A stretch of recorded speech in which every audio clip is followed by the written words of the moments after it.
الحمد لله الذي أنزل على عبده الكتاب ولم يجعل له عوجا قيما لينذر بأسا شديدا من لدنه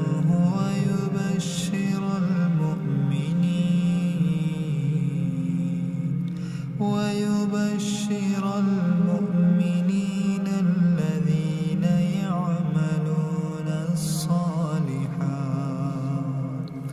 يعملون الصالحات أن لهم أجرا حسنا ماكثين فيه أبدا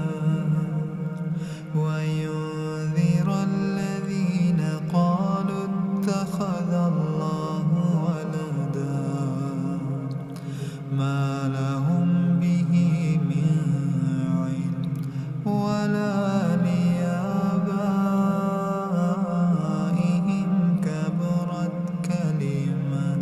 كبرت كلمة تخرج من أفواههم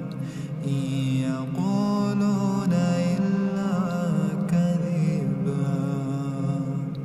فلعلك باخع نفسك على آثارهم إن لم يؤمنوا بهذا الحديث أسفا إنا جعلنا ما على الأرض زينة لها لنبلوهم أيهم أحسن عملا وإنا لجاعلون ما عليها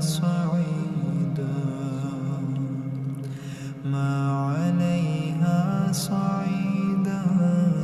جرزا أم حسبت أن أصحاب الكهف والرقيم كانوا من آياتنا عجبا إذ آوى الفتية إلى الكهف فقالوا ربنا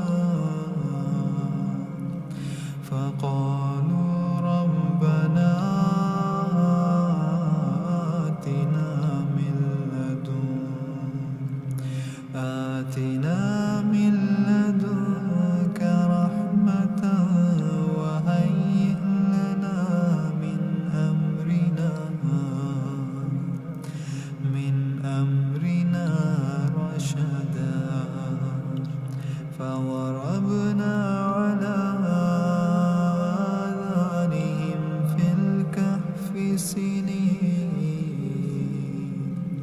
في الكهف سنين عددا ثم بعثناهم لنعلم أي الحزبين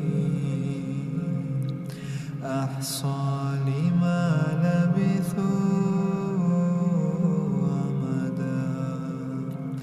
نحن نقص عليك نبأهم بالحق إنهم فتية آمنوا بربهم وزدناهم هدى وربطنا على قلوبهم إذ قاموا فقالوا ربنا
غابت تقرضهم